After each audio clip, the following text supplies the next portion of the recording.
Gäste in Business-Class 253 in der Eco 3 Invest.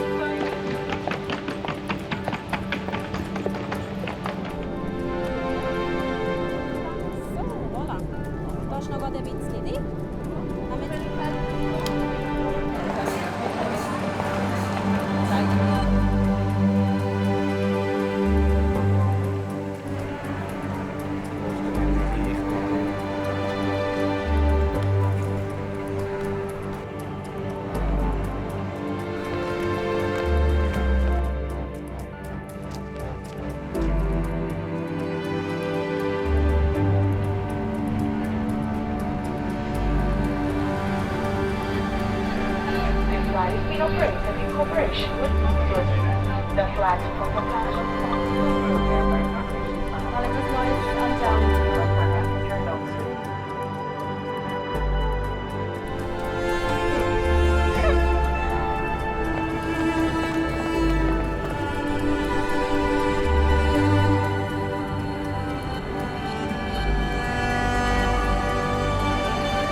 Der Satz «Bleib so, wie du bist», ist meiner Meinung nach so ein wirklich Humbug. Ich habe mich auf jeden Fall verändert, seitdem ich fliege. Ich bin viel offener geworden. Vor allem also die Zusammenarbeit im Team habe ich noch nie so krass gespürt. Ich hatte vorher schon so mein Team, wenn ich im Verkauf gearbeitet habe. Aber da ist es halt hauptsächlich darum gegangen, dass jeder die Zahlen bringt. Und hier sind wir immer noch gemeinsam die den Flug vorwärts bringen, die der Service vorwärts bringt, dass die Kundenzufriedenheit zuoberst ist. So, ich heiße euch herzlich willkommen zu unserer Punta Cana-Rotation. Sind wir alle fit? Haben wir alle den Pass und das CMC dabei? Wunderbar. Die Zahlen sind gemeldet 27 und 284. Catering das ist schon noch speziell, wenn man mit über 30 nach abgeschlossenem Architekturstudium und Arbeitserfahrung und nach fast 15 Jahren in der Branche geschafft hat, einfach alles nicht hinschmeißt, einfach auf die Seite legt und etwas total anderes mit halb so viel Lohn und irgendetwas total Neues anfängt, etwas total verkehrt. Es sind noch 2, 3 Sachen. Zum einen in der C-Klasse ist anstatt der Arenberger Käse... Nach dem Studium habe ich 2 Jahre in einem Architekturbüro gearbeitet und ich habe es ein bisschen gesehen. Also das Montag bis Freitag, 9 to 5, das hat mich recht belastet. Ich bin so in den Trott reingekommen.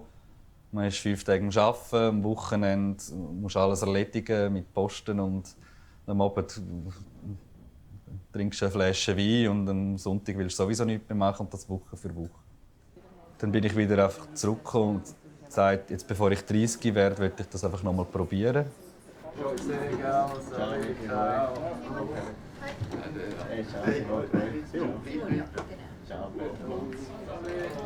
Ja, dann willkommen zu unserer kurzen Kuba-Rotation. Wir haben den Hotel Quebec. Der Flüger ist technisch gut. Vor der Route.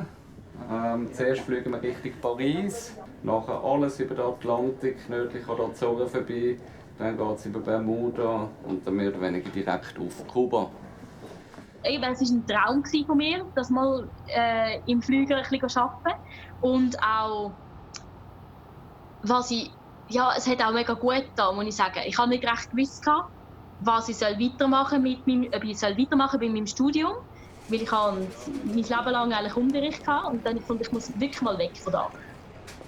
Und das hat mega gut getan. Es ist so ein Lebensjob, finde ich. Es tut so bereichern, dein Leben bereichern. Und darum, es macht ein bisschen süchtig. Du willst wirklich einfach nicht aufhören.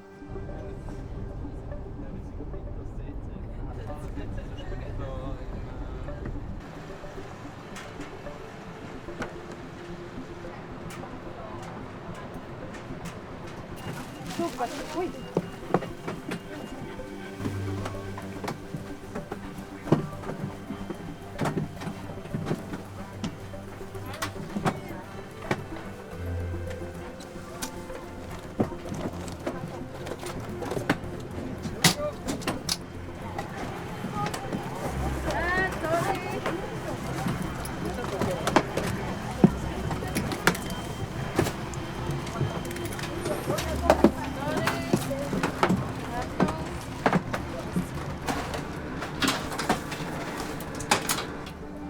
miteinander.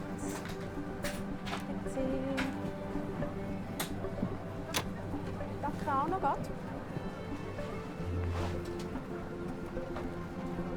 Cabin crew boarding is completed. Guest count is correct. We have 307 plus 2. Cabin crew, yellow doors, electric off.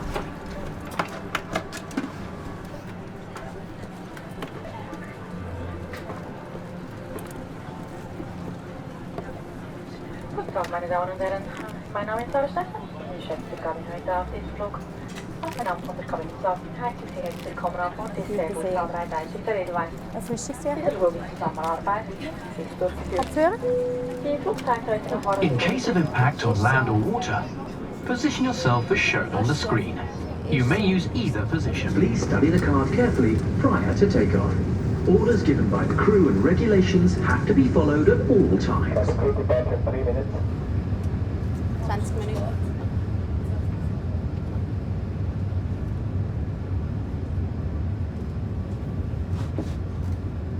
Das ist ja unsere sogenannte 1 Minute of Silent Review. Geht man ja durch den Kopf, was nehme ich mit, wo befinde ich mich. Wenn ein Notfall ist, was schreie ich in die Kabine, dass alle Passagiere verstehen. Es passiert so viel in dem Kopf.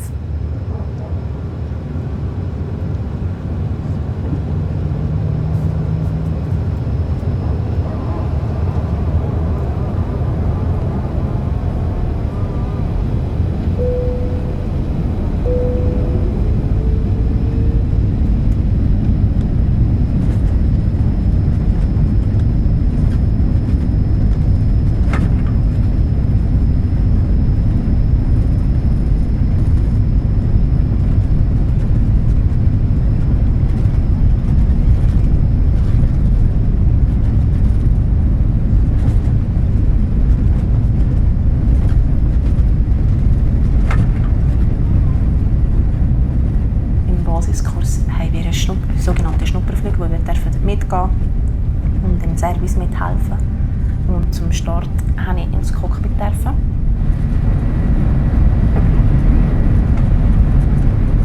ein komisches Gefühl, wenn du das vorderste Mal bist im Fliegen, weil du weißt ja nicht, was passiert. Du siehst immer ja nur auf der Seite an, als Passagier fliegst, was du so hinter dir lässt. Und irgendwie, wenn du im Cockpit bist, du bist viel schneller in der Luft und auf einmal bist du in der Luft gewesen.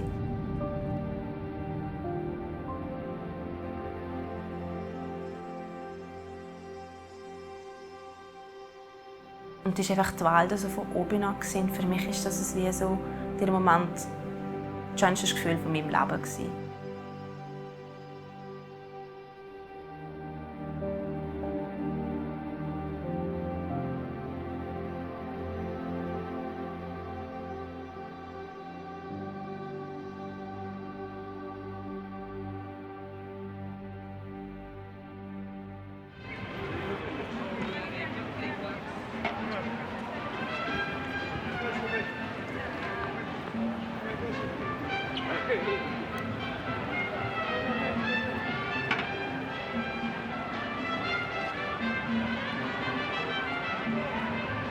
Es sagen genug Kollegen jeweils, du gehst schon wieder in die Ferien. Dann sage ich immer, nein, halt stopp, es ist Arbeiten. Ich meine, es sind schon Ferien, aber ich werde halt bezahlt dafür. Und wer wird bezahlt für seine Ferien? Das wird fast niemand. Darum ist es halt Arbeiten. Mega gut.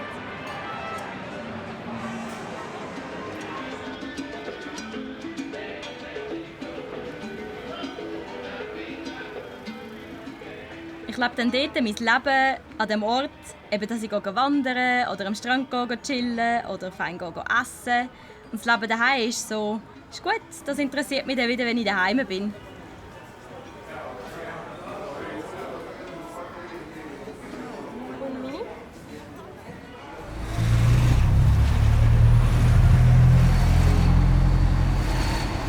Ja, dann haben sie mal gefunden, ich müsse halt wirklich mehr Zeit haben für sie. Und haben gesagt, eben, so kann es nicht weitergehen. Ich müsse mehr Zeit nehmen und halt auch wirklich planen, wo ich nicht gut drin bin. Und wo auch recht schwierig ist mit Langstrecken oder wenn halt wirklich irgendetwas nicht funktioniert. Ja. Ich kann auch mal mit der Kollegin in den Zirkus gehen. Und dort hatte ich mega viele Kurzstrecken und ich habe es 3 Mal in einer Woche nicht geschafft, um in den Zirkus zu gehen. Wir haben 3 Mal Billett gekauft. Oder das erste Mal gekauft, nachher reserviert, weil ich gedacht habe, es könnte wieder irgendetwas dazwischen kommen. Und es ist immer etwas dazwischen gekommen. Das ist so ein Beispiel dafür. Du kannst es halt nicht planen.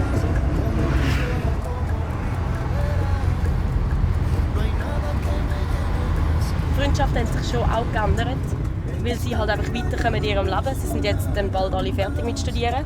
Sie fangen an zu arbeiten. Also so geht es schon mal nicht. Ich habe komplett andere... wir sind da.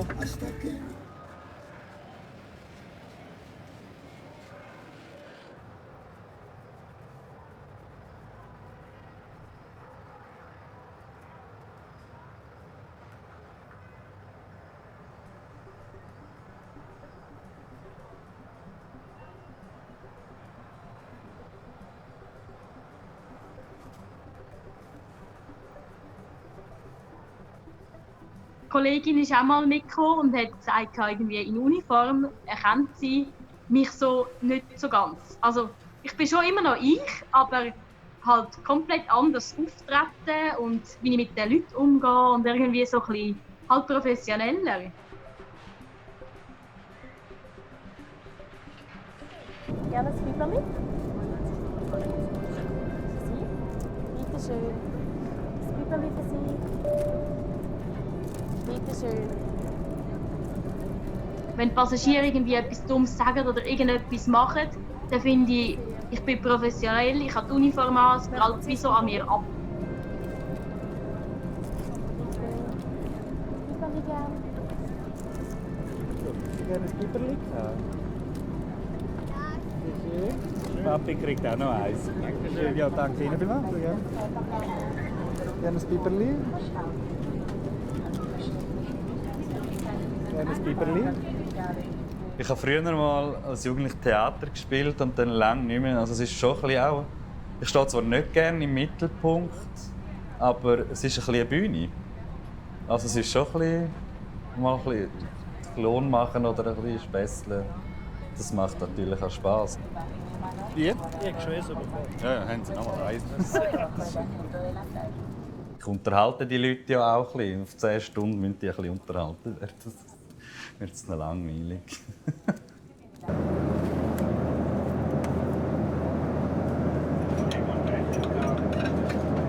Das ist so am wenigsten aufwendigsten Schmöni, das ich habe. Ich mache alles im Backofen, bis auf den Eis.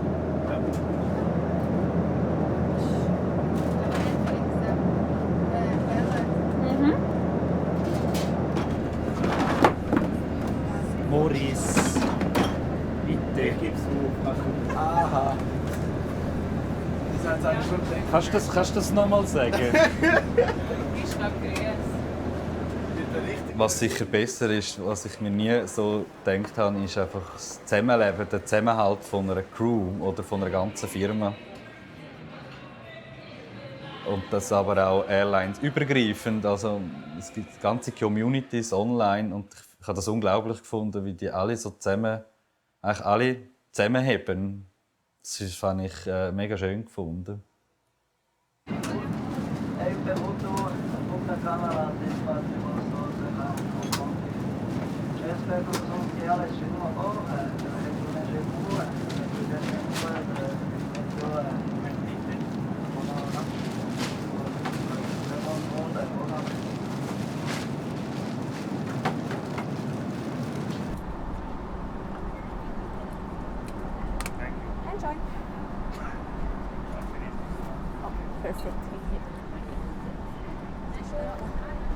Meine Damen und Herren, ein Passagier benötigt dringend medizinische Hilfe. Falls sich ein Arzt oder medizinisches Personal an Bord befindet, dann bitten Sie die Kabinenbesatzung zu kontaktieren. So, ich kann gar nicht beraten. Hast du gehört, Medical auf Station 2? Nein, hast du das nicht gehört. Willst du schnell schauen? Was ist schon geschickt? Hallo mit dem Material. Das ist immer, wenn man das Zeug nicht findet, dann eine Frau. Ja, aber sie hat da irgendwas offen, weißt du, mega komisch. Hat er helfen? Nein, es sind momentan alle eigentlich. Ich habe es da. schnell führen.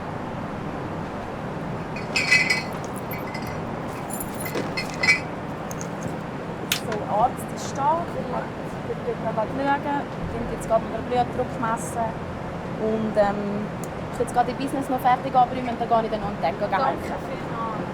Super.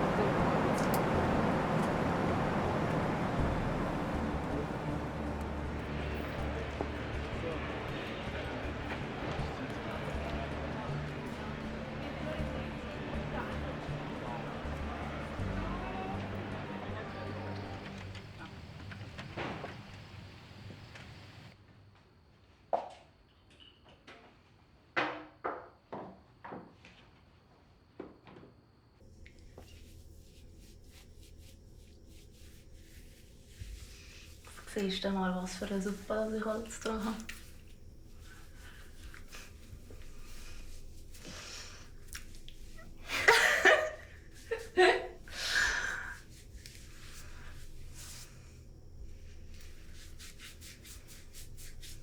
Wie fühlt es sich so?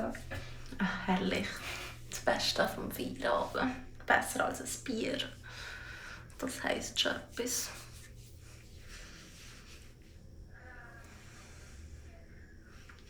So, Nummer 1.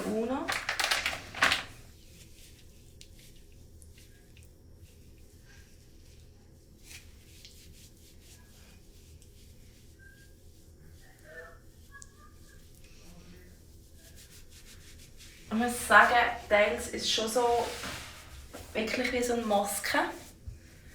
Und das habe ich, also wenn wir einen Beauty-Tag hatten, haben sie gesagt, ja, das ist wie so, wenn du Feierabend hast, du schminkst deine Maske ab, du schminkst den ganzen Flug ab. Und für mich ist es eigentlich wirklich so, weil es sammelt sich so viel in der Haut an.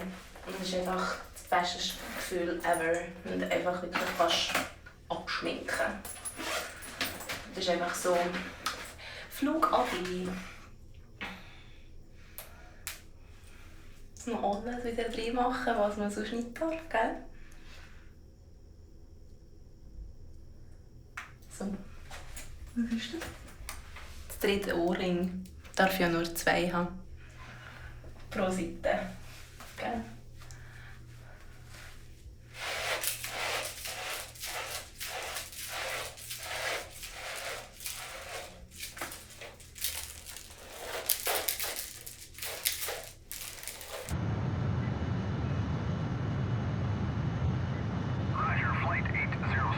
Also deshalb, wenn du jetzt natürlich alle Punkte gibst, um deine LTO zu setzen, dann hast du am Schluss fast keine Punkte mehr, um auf weitere Questen. Aber weißt du, ob jemand anderes auch den Flug gewünscht hat oder nicht? Das siehst das du. Siehst. Und auch wie viel sie gesetzt haben? Du siehst, du siehst, wie viele Punkte das gesetzt ist.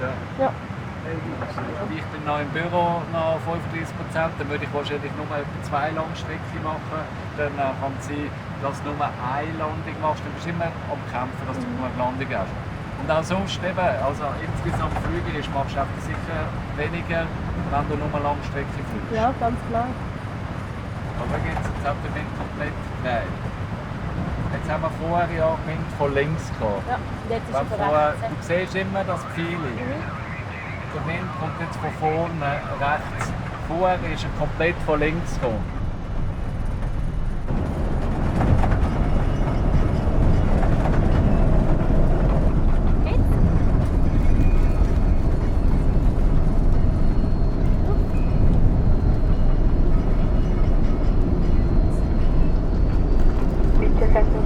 Please take your seat.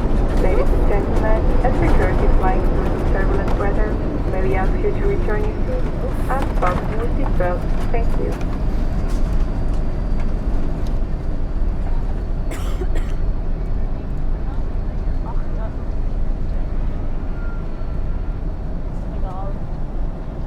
Weißt du, man kann... Mira!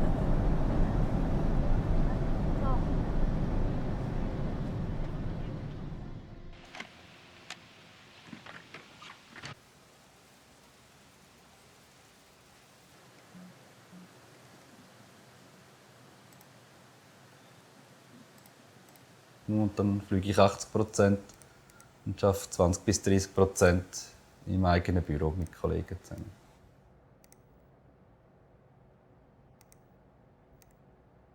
Also eigentlich sind es 2 Jobs, die sich eigentlich nicht wirklich gut vereinen lassen. Das eine ist ein Bürojob, von Montag bis Freitag, und Fliegen ist einfach irgendetwas...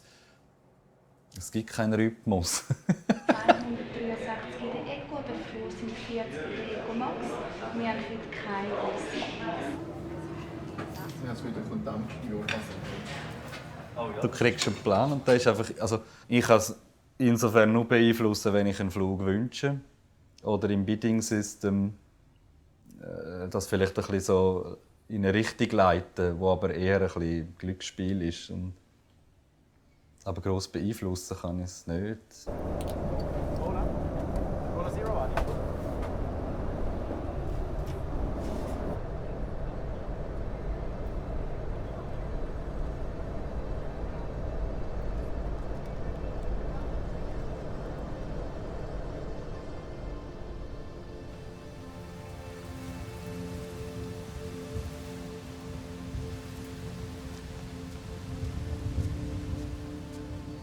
Allein ist etwas, wo ich entscheide, das will ich jetzt sein oder nicht. Und einsam sein ist eigentlich eher das Gefühl. Ich fühle mich einsam. Ich kann mich auch einsam fühlen, wenn ich unter Leuten bin. Also das Einsamsein, das ist, glaube ich, eher, bei mir ist es, glaube ich, eher so ein bisschen, weil ich nicht in einer Beziehung bin oder weil ich nicht irgendwie so einen Punkt habe, wo ich immer wieder zurückgehen kann. Sondern ich bin halt einfach... Also ich bin halt allein und das kann einem irgendwann einsam, macht das Sinn?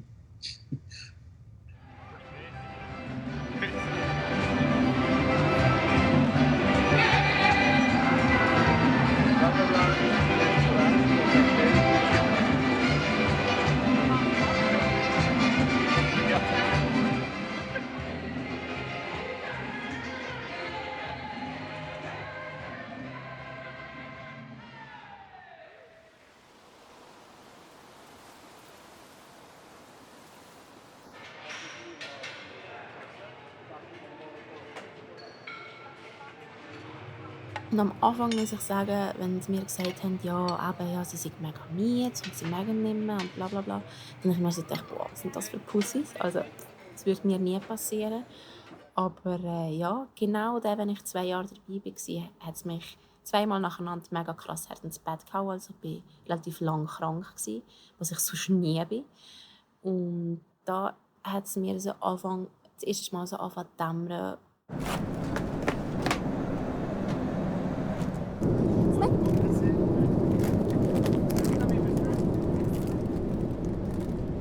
Man hat halt mit dem Jetlag-Problem von Ost-West, West-Ost Destinationen mit 9 Stunden Zeitverschiebung bis nur 4 Stunden Zeitverschiebung.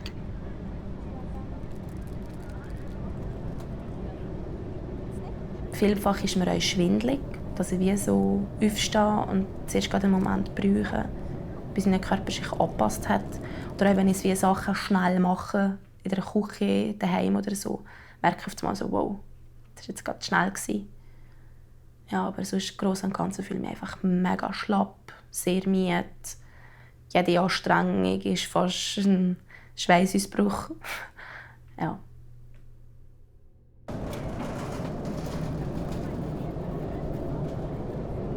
Hätten Sie gerne Hacktätschli mit Herdöpfelstock oder vegetarische Tortellini?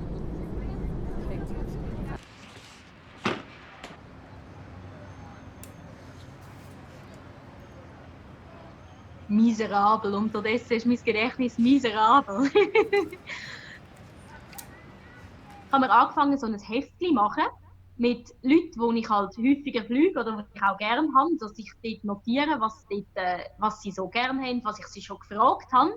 Weil, wenn ich dann wieder dort mit ihnen fliege, die wissen noch alles und ich weiss nichts. Und dann hast du halt so Klassiker, so, was hast du vor der Edelweiss gemacht, woher kommst du? Das interessiert eigentlich gar niemand.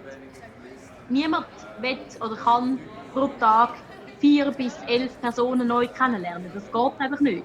Und nebenbei hast du noch alle Passagiere. Das funktioniert ja nicht. Wenn ich privat unterwegs bin unterdessen, ich will gar keine neuen Leute mehr kennenlernen. Das Fass ist voll.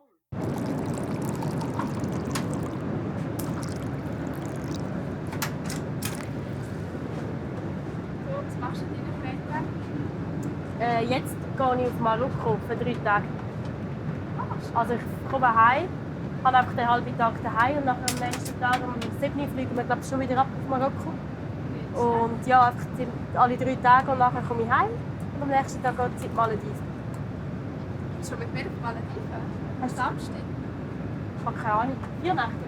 Ja. Also ich gehe am Samstag. Würde dir nicht passen. Während nach diesen 3 Auftagen? Ja, in dem Fall. Ja, in dem Fall gehen wir mit Malediven zusammen. Ich nehme dann meine Mutter. Ah, wirklich? Hast du auch drauf? Ich nehme meinen Dad mit. Ja, voll. Willst du wieder vorne nachher? Ja? Ist gut.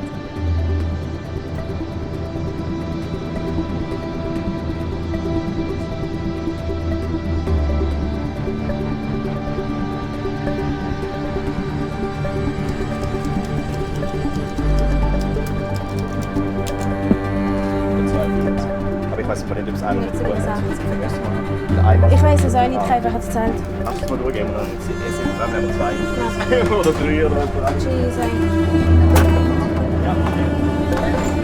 Feuerwehrdeckung?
Das da ist die Corona-Insel.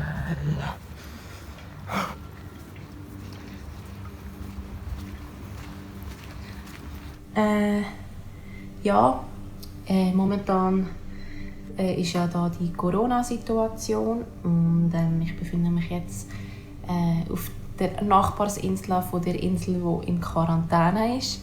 Das haben wir jetzt gerade heute beim Nachtessen herausgefunden, dass die Nachbarsinsel eben unter Quarantäne ist. Also ich betrifft es nicht. Es ist so wie eigentlich alles gut, aber man macht sich da halt ein bisschen Gedanken und so. Herr Vizekanzler, Herr Vizepräsident, Frau Kollegin, Herr Kollege, sehr geehrte Damen und Herren. Der Bundesrat hat sich heute erneut mit dem Coronavirus beschäftigt. Meine Damen und Herren, die Situation ist schwierig. Nous avions 1009 cas définitivement confirmés, 116 cas qui avaient en plus eu un premier résultat positif, ce qui porte à 1125 le nombre de cas dans notre pays. Der Bundesrat hat deshalb im Grundsatz beschlossen, dass allen Personen aus Risikoländern oder aus Risikoregionen die Einreise in die Schweiz verweigert wird. L'équipage et les directives doivent être respectés en tout temps. Nous vous remercions de votre attention. Per ulteriori informazioni, la preghiamo di contattare il personale di cabina. Gli ordini partiti dal personale di bordo. Und ich habe gerade einen Flug bekommen am Sonntag nach Varadero und eine Nacht in Havanna und dann von Havanna retour. Und auf dem Hinflug war es einfach so, also wir haben 130 Leute auf Kuba geflogen und das ist einfach so, was machen ihr da? Und die so, ja, ich gehe in die Ferien, ich hätte da gerne ein Prosecco, so wie nichts wäre. Und wir so in der Crew haben alle schon so ein ungutes Gefühl gehabt. Also, für uns hat sich das alle schon so angefühlt, wie wir fliegen zum letzten Mal. Die Swiss gibt heute bekannt, dass sie das Flugangebot um 80% runterfährt, mangels Nachfrage. Die Lage wird täglich neu beurteilt. Gut möglich, dass sogar ein totales Grounding demnächst folgt. Das natürlich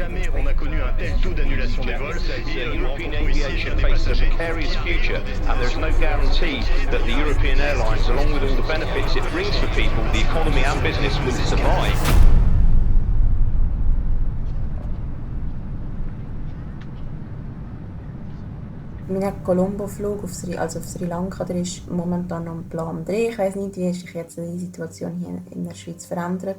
Aber kann sein, dass ich nicht gehe, kann sein, dass ich gehe. Mal schauen. Das sehen wir jetzt. Da warte ich einfach vom Büro, wie es weitergeht. Und ja. So ist es in der Tat. Die Buchungen sind mehr oder weniger zum Stillstand gekommen. Und natürlich werden auch einige Buchungen storniert. Und das bedeutet, dass jetzt für über 10.000 Mitarbeiter arbeiten die alle kurz?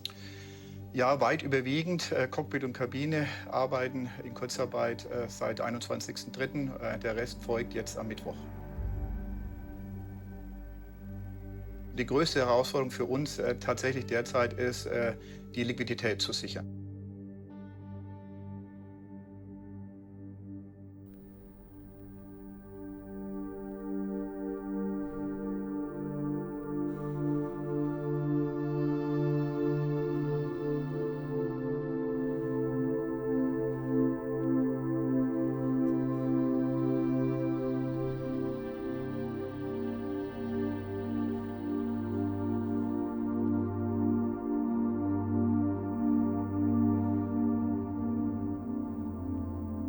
Ich merke einfach, okay, ich habe jetzt noch, also ich bin ab heute auf Kurzarbeit, habe aber noch den Lohn noch bis Ende Juni gesichert, aber wie es weitergeht, weiss ich nicht. Eben, mein Projekt ist auch stillgelegt, ich kann noch nicht weiterarbeiten. Also ich hänge gerade so ein bisschen in der Luft. So.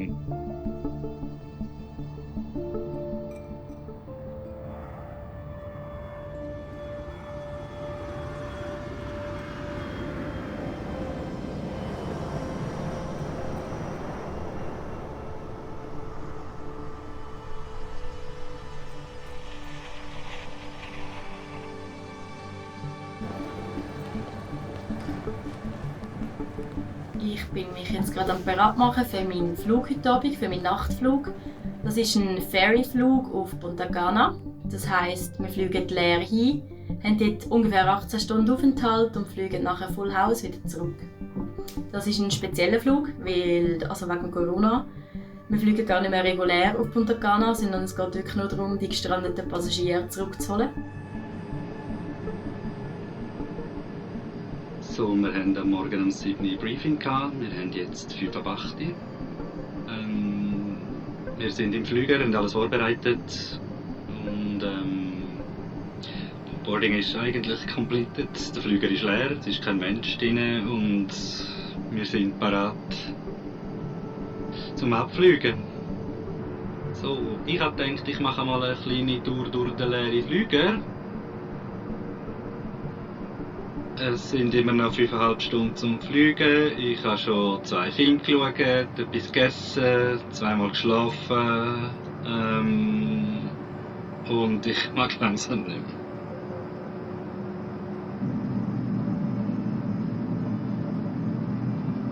Wie es weitergeht, bin ich mega gespannt, weil was sie so erzählt haben beim Briefing, wir werden anscheinend abgeholt von der Polizei, also ein Polizeieskorte, die uns zum Hotel bringen.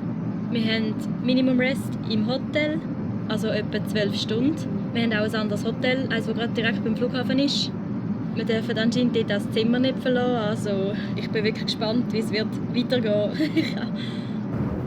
So, liebe Zugehör, muss jetzt fertig. Ja, es langt mit dem gleich.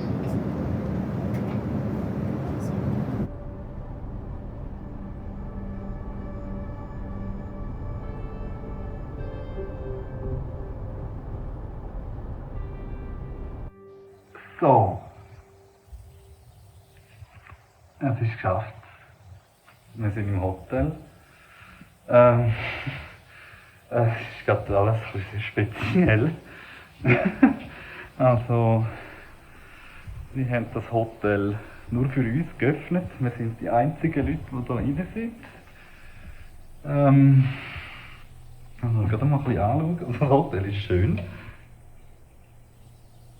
Sieht recht alles sehr schön aus da rein. Aber ja, also die Ankunft war sehr speziell gewesen. Also wir sind auch der einzige Flug, der heute gelandet ist. Oder überhaupt die einzige Flugbewegung von heute am Flughafen da. Ja, wir sind empfangen worden, eigentlich als Händler. Es ist alles sehr professionell gewirkt, also wie sonst an einem grossen Flughafen. Und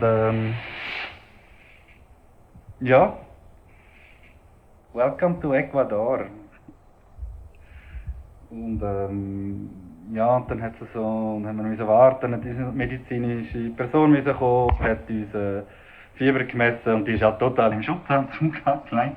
Also ich habe irgendwie noch gar keinen Mensch gesehen da so richtig, weil es sind wirklich, also es sind alle zu. Also es ist Kapuze, Anzug, Maske.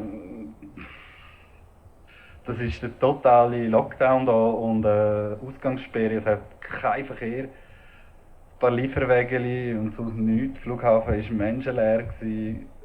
Alles ist und eine Ankunft im Hotel war auch sehr speziell gewesen. Also, bevor wir ins Hotel rein haben dürfen, hat das Personal uns und alles Gepäck müssen noch absprayen.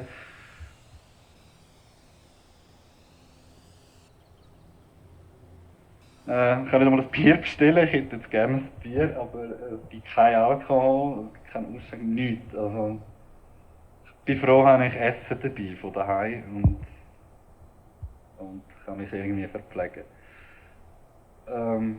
Ja, es ist gerade alles so ein bisschen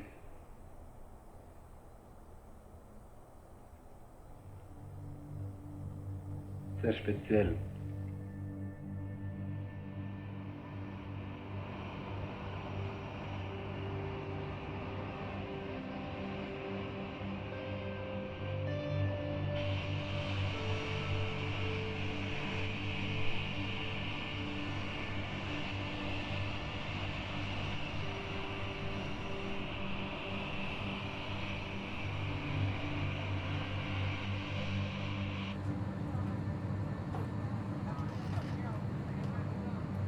Die meisten Passagiere sind eben mega glücklich. Wir haben ein paar, die gestresst sind, die verunsichert sind und ein bisschen Angst haben, weil sie nicht wissen, wie es daheim weitergeht. Andere Passagiere sind eingestiegen und haben sich bedankt. Es war wirklich sehr ein emotionaler Moment. Und eine Kollegin von mir war auch gerade in der Business am Arbeiten. Und sie hat auch gesagt, ein Passagier war sicher etwa 2 Minuten mit ihr am Reden und hat sich bedankt. Und wie toll wir das machen, wie toll er das findet, dass wir immer noch fliegen. Und sie hat gesagt, sie sei den Tränen noch gewesen. Also wirklich mega schön, mega einen speziellen Flug haben wir hier verwünscht.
Das tut eben schon gut. Ein bisschen Bewegung, ein bisschen draussen sein, wenn dann nur eine halbe Stunde am Tag.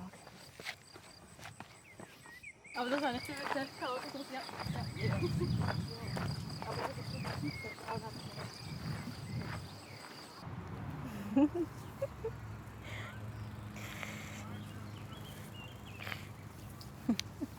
Komm, gehen wir rüber.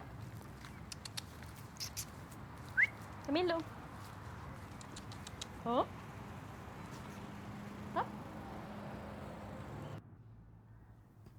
Er hat sich ein bisschen daran gewöhnt, dass ich jetzt die ganze Zeit daheim bin. Und wenn ich jetzt schon mal nur einen Tag nicht rum bin, tut er mich nachher meiden. Das ist wirklich so ein bisschen Zicken. Dabei, er kann ja froh sein, dass ich überhaupt rum bin beim Fliegen. Aber jetzt, ich glaube, wenn ich wieder anfange, dann vermisse ich ihn schon ziemlich. Ich sehe ihn jeden Tag. Ja, gell? Ja, gell, du willst etwas zu essen. Jetzt will ich halt nicht fliegen, gebe ich ihm so da zu essen. Aber ich meine, sonst habe ich für ihn, weil ich ja nicht so viel rum bin und mein Dad nicht immer rum ist und nicht immer Zeit hat, habe ich den Futterautomat, der wäre hier hinten. Eben eigentlich programmiert für 4-mal am Tag so eine kleine Portion rauszutun. Aber jetzt, wenn ich rum bin, ist es so, das braucht es eigentlich nicht unbedingt. Er ist viel anhänglicher so.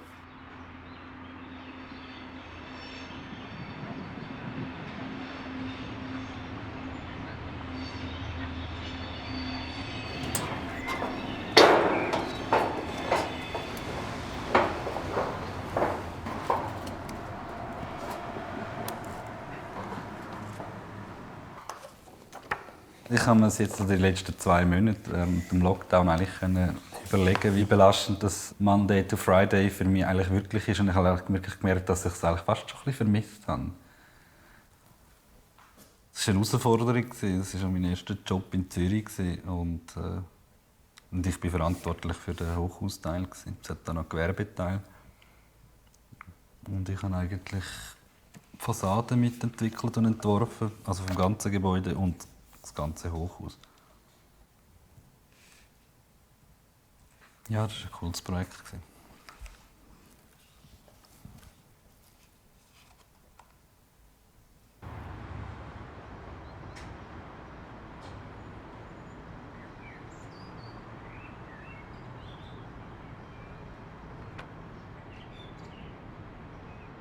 Wir haben uns noch vor dem Lockdown kennengelernt. Wir haben bis jetzt ein normales Date haben.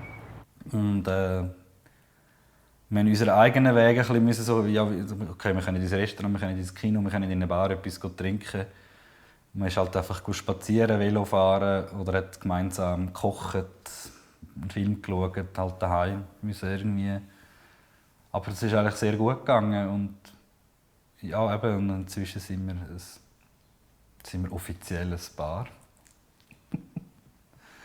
Auch in dieser Zeit eigentlich noch. Das ist sehr schnell gegangen, aber wir haben halt, ich habe nicht wenig arbeiten, er hat nicht arbeiten oder auch nicht können arbeiten. Und durch das haben wir halt auch sehr viel intensive Zeit miteinander können verbringen. Und ja.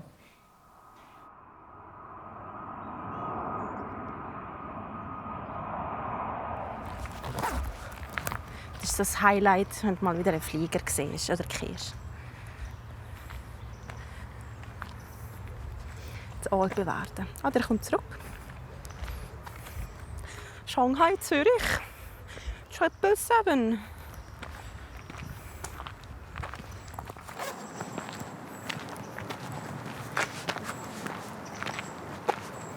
Ich fühle mich viel in Balance. Ich weiß nicht, also es ist mega schwierig zu erklären, aber es ist wie so, durch die Routine, mein Körper ist ganz anders. Ich bin nicht mehr müde. Ich wache auch viel vor dem Wecker auf, weil ich halt geschlafen habe. Halt auch durch das regelmäßige Essen mit den 3 Mahlzeiten, die ja sonst eigentlich immer selten nehmen. Aber das Morgen, das Mittag, das Nacht, normal, ich bewege mich und alles drum und dran.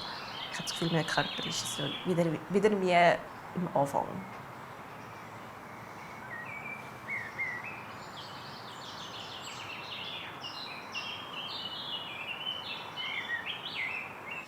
Nach meinem Rezept, meinst du nach dem von Mexiko? Ja, danke vielmals fürs Machen. Ich wohne mit meinem Dad daheim und ich habe ihn vorher mega selten gesehen. Also klar, wir haben zusammen gewohnt, aber er war mega viel unterwegs und ich war mega viel unterwegs. Und jetzt ist es wirklich so, haben wir zusammen gekocht, wir sind auch laufen, wir sind über die Lägerin rein, wir sind um See herum. Du bist ein Armer. Wann war das? Gestern? je länger die Corona-Zeit andauert, desto selbstverständlicher ist es wieder so die Beziehung geworden mit ihm. So normal. Ich sage auch, also ich rede wirklich auch wieder mit ihm. Ich habe Zeit, um mit ihm ein bisschen etwas schnurren über alles, Gott und die Welt. Das ist so schön. Ja, ja. Da bin ich mir eben nicht so sicher. Nach dem Studium habe ich 2 Jahre in einem Architekturbüro gearbeitet und ich habe es ein bisschen gesehen. Also das Montag bis Freitag, 9 to 5, das hat mich recht belastet. Ich bin so in den Trott reingekommen. Ja, es ist jetzt recht... Jetzt das mit dem Rhythmus geht mir jetzt ein bisschen durch den Kopf. Oder? Das, was ich vorher gesagt habe wegen dem Rhythmus. Und eigentlich einer der ersten Sätze, wo ich gesagt habe, dass ich in einen Trott reingekommen bin, der mich irgendwie einfach abgezogen hat und mir nicht gut getan hat. Und 4 Monate später sage ich etwas ganz anderes. Im Moment fühle ich mich jetzt gerade so ein bisschen, ja, was will ich eigentlich? Vor 5 Jahren habe ich gefunden, ich will nicht mehr im Büro, kehre alles um und jetzt kehre ich... Also, das klingt so ein bisschen... Also, wenn ich das von jemandem hören würde, würde ich sagen, ja, entscheide dich einmal. Also entweder machst du das eine oder das andere und nicht so etwas künstlich anbasteln und... Also es ist schon ein bisschen, mal ein bisschen Klon machen oder ein bisschen spässeln. Das macht natürlich auch Spass. Es unterhält mich, es macht mir Freude, aber es macht auch... Ja, was will ich eigentlich? Das geht mir jetzt ein bisschen durch den Kopf. Oder was ist das Richtige?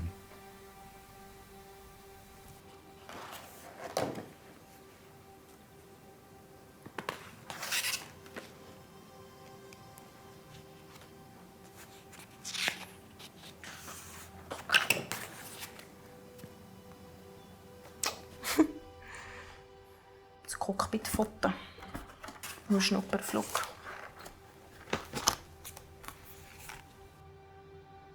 Das ist, glaube ich, mein absolutes Lieblingsbild von allem.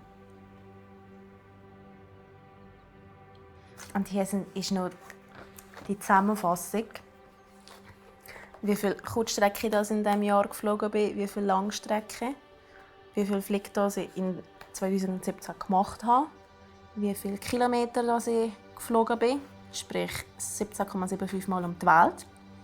Und ich war in diesem Jahr an 19 Destinationen.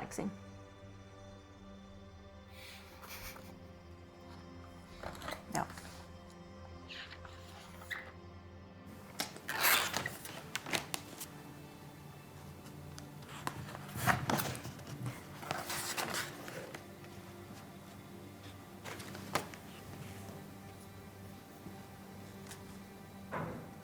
Ich will ja eigentlich weg von der Fliegerei, weißt du? Ich will ja aus dem Brüder einen 9-to-5-Job geben. Es ist einfach, dass man zurück im Leben ist. Also im Leben. Im richtigen Leben. Für mich ist die Fliegerei wirklich so ein bisschen wie eine Traumwelt.